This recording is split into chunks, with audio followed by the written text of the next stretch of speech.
welcome back, and as you can see, completely different game.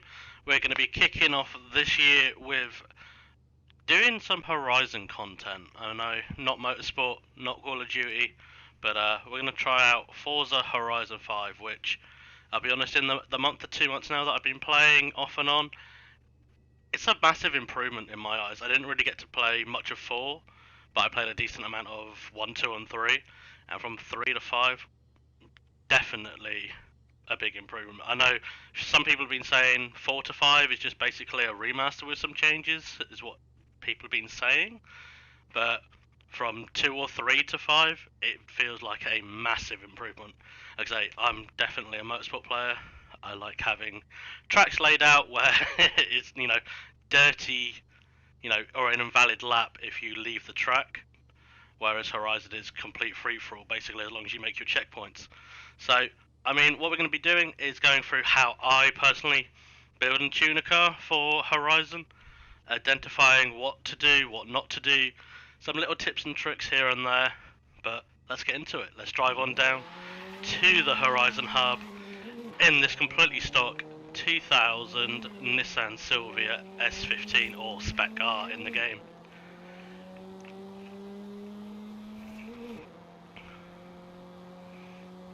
As you can tell, in the realm of Horizon, it's pretty slow. But, this is what building, upgrading, and tuning comes down to. 127 on that. Oh dear. So we're first going to identify what class you want to build this to. I'm thinking... let's have a look what class it is. As you can see in the top left corner, B632. So we'll probably end up in A class, I want to say. Just drive through something because obviously we're not convoyed with them. But yeah, I'm probably going to say A class will give us enough room for some decent upgrades. So I can actually exactly show you what to do, what not to do as far as I'm concerned. Onto the Horizon Mexico drag strip. We'll start braking. Oh my god. Stock brakes are not where it's at. And round into the Horizon Festival. And here we go. We'll go straight into the upgrade section. Obviously here you can see auto upgrade. Honestly, never use it. Forza puts so many upgrades on that you just don't need. And obviously it doesn't always work. Body kits and presets. Body kits, we'll go through that, are a good way if they are available for your car to have wider tyre widths, front aero if it's a non-front aero car. There's a lot of things that you can do with that. Obviously, my tuning setups, I will have 0 for this. Tune-up setups that other people have put up, always good if you can't do it yourself, but I believe this is what this video is going to start helping you to do. So let's get into it. I always go from bottom right to top left, and then we'll try and work in which way to do it. So in Horizon, unless you're in S1 and above, so S1, S2, X class, and you're building for a track, which is obviously what all of mine are going to be for. I'm not much interested in drifting or drag race. I mean, I can drift. I've got some drift cars set up. I can go through those at a later date. But what we will do is always pretty much put a rear aero on this. Even if we will then, I will show you, we'll probably tune all the aero off of it. It just adds that stability when you're trying to do faster corners. It gives you that extra trust in the car. So we'll come out of that. But for first off, always rear aero. And then looking at tyres and track widths, or spaces, however you want to view it. On here, obviously, we're going to have a lot of compounds to look at, starting from stock all the way up to the slick race tyre, and then you've got your off-road, your drift tyres, your snow tyres, and your drag tyres. Out of all of these, if you're only looking to build, I believe it's a street tyre car, just put the drift tyres on there. Sport. It's sport tyres. All the way up to sport tyres, just put the drifts on. For some reason, they are basically the same PI, and some cars actually less PI, and you'll end up with more grip. I mean, if you just look at the lateral Gs in the bottom corner, 10 and 109. If we go up to the sports, 96 and 104, and only cost you in this car 3 PI. So that's like a no-brainer. So for now, we're gonna go ahead and do that. Front tire widths.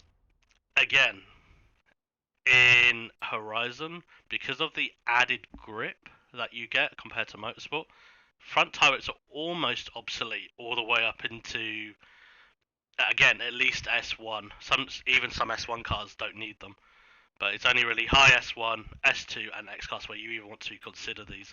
Just not worth it. That PI loss, that 7 PI for 40 mil on this particular car, you can put, let's say, an extra 15-20 horsepower at the minimum probably in there, and that will completely outdo what the tire width is going to give you in terms of grip and braking efficiency. So we're going to completely skip the front tire for this particular build. I say A class is what we're going to be going for. Rear tire width. This is pretty much a must. Yes, of course, the PI is going to go up for a rear-wheel drive car, but for front and four-wheel drive, this is probably going to be exactly the same or even lower your PI. So always put the rear tire widths on. And then we move on to, we're going to leave the rim stars for later. I use those as a quote-unquote PI filler. And what that means is I use it to get the car to the final stage of the build. But what I will quickly explain is the front track width and the rear track width. If you use these, if you use fronts, what this basically does will increase the turn-in capability of the vehicle, but this does normally come with, as you can see, a PI increase. So, doesn't always mean you can do it. I don't have many cars at all with them, if any, I'll be honest, out of the 58 cars I've now tuned and shared. But rear track width, always put this as high as you can. As you can see, it quote-unquote improves the handling, doesn't give a PI increase or decrease, so it's just a great upgrade. What that does is give you much more stability in high to mid speed corners, so the back end won't step out on you, will give you as much grip as possible. Now that we've done that, after I've done what tire I want to choose, applied the Aero or body kit if that is possible, which it's not, I will then come to engines. And here we've got the 3.2 i6, the 6.2 V8, the 2.6 twin turbo i6, 1.6 i4 turbo rally, racing 3 litre i6 turbo, and the 2.6 full rotor. So what we're going to do here, because we're looking at A class, but obviously I've still got platform handling upgrades I want to do, probably a gearbox. We're going to need room for improvement. So I'm going to go with, looking at this, probably the 3.2 i6. You know, it increases my PI. Obviously, it's a lot more horsepower, actually weighs less. Obviously, the V8 gives you more power and more torque, but weighs more. And I want to make sure I've got room for upgrades. So we're going to go ahead, put the 3.2 i6. Obviously, you can now see that the aspiration has appeared. We can add a turbo if you wish to.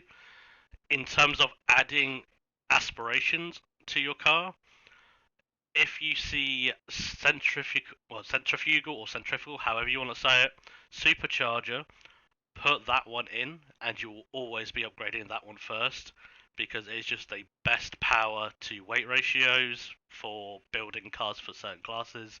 Obviously, when you're trying to drive the car, the turbo has quite a high. You see in the graph there, you can just see the power and the torque just kicks up, and that will just spin wheels all day. Whereas the supercharger is a much more linear, easier way to build and use a car. But hopefully, we won't use that. Drivetrain.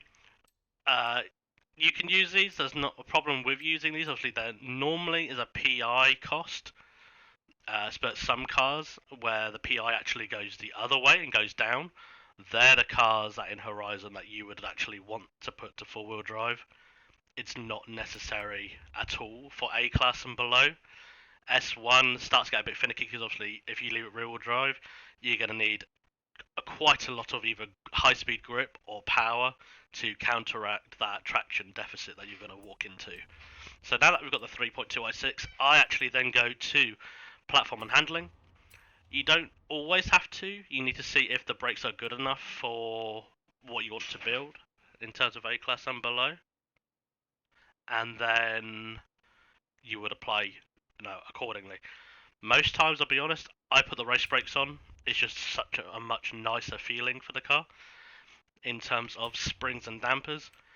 And racing or off-road racing, you only ever want to do the race or off-road. You don't need anything else. Drift springs obviously speak for themselves. It's for drifting. Don't worry about it unless you're building for that type of vehicle.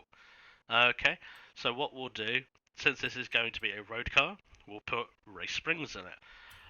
You do not actually need springs for definitely B class and below. It's not a necessity, but obviously it will help how your car feels, handles.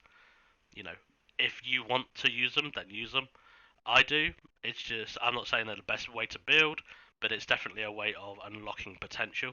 So, like I say, I've got race springs. Always put anti-roll bars in. They're basically a free upgrade, and obviously it's a tunable item.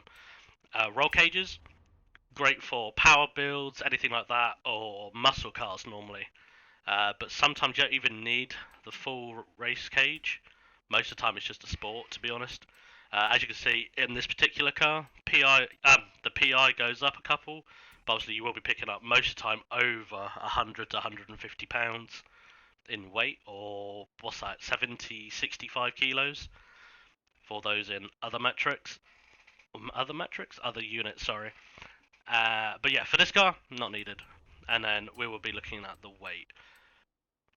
So obviously you want to be as light and as fast as possible. So for A class, as we're building this car, race weight reduction every time if you can put it in. Onto drivetrain. What I normally do is leave the stock in for the moment, see what the PI differences are. So you got 2 PI there, and then you've got 8 for a race. So obviously the race for A class is just going to be completely not worth it. So what we'll think about is stock or sport. So what I'll quickly do, I should have done this before to be honest, but we'll apply that. We'll quickly back out. Obviously there is a stock transmission right now, and I'm going to have a quick look at the graph for the gearbox. Obviously for A class you're not going to be going much above 150 on most tracks, to 160. Obviously we haven't added any power in yet, but if you look at that fifth gear there, 1, 2, 3, 4, 5, it'll be going right into the where we want our final drives to be ending. But as you can see, 6 there it's there, but you're going to need the power to pull that ratio through. So it might not be actually worth it unless we drop the gearbox. But for now, we'll leave it. Clutch, if you're on automatic, great. If you're on manual, it's just about worth using as an upgrade. But if you're on manual with clutch, like I am, never bother with it, not worth it. Unless, again, it's a last minute PI filler and you've already applied the driveline, wheels, like alloys, or a flywheel, something like that, or a combination. If you still have PI left over, then great, use the clutch. It's never not going to help you. But again, driveline is a last thing to do. If you're doing for a road car, which we are, race diff all the time, anything off-road, you can choose either one of these. I don't notice a massive difference here, but I call my tunes off-road if they're for off-road, so I'll just go for the off-road diff. I haven't actually worked out a difference. I'm not sure if there is one, but it doesn't feel like it. So, now that we've got, 61 PI to play with, and, all of these upgrades, in terms of upgrading, I always go, if there's no aspiration, which there is not in this car, you go race exhaust always, and then if you have this upgrade, the intake manifold and throttle body, then you would click that, which is fine. We can now do that. And now the rest of it is just a combination of what gives you the best power to weight, what weight can you lose, things like that. I'm just going to quickly check what tyres I'm on. Okay, I did put the drifts on. That's exactly what I wanted. Fine.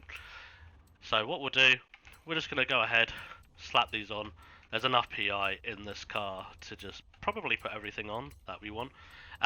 Always a rule of thumb, never put cams on unless it's a last resort. It's just not worth it.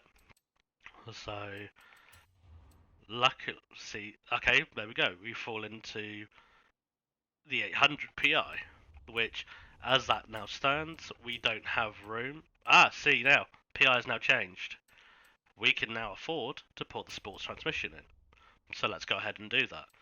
Of course, we already put the diff in this onto the driveline.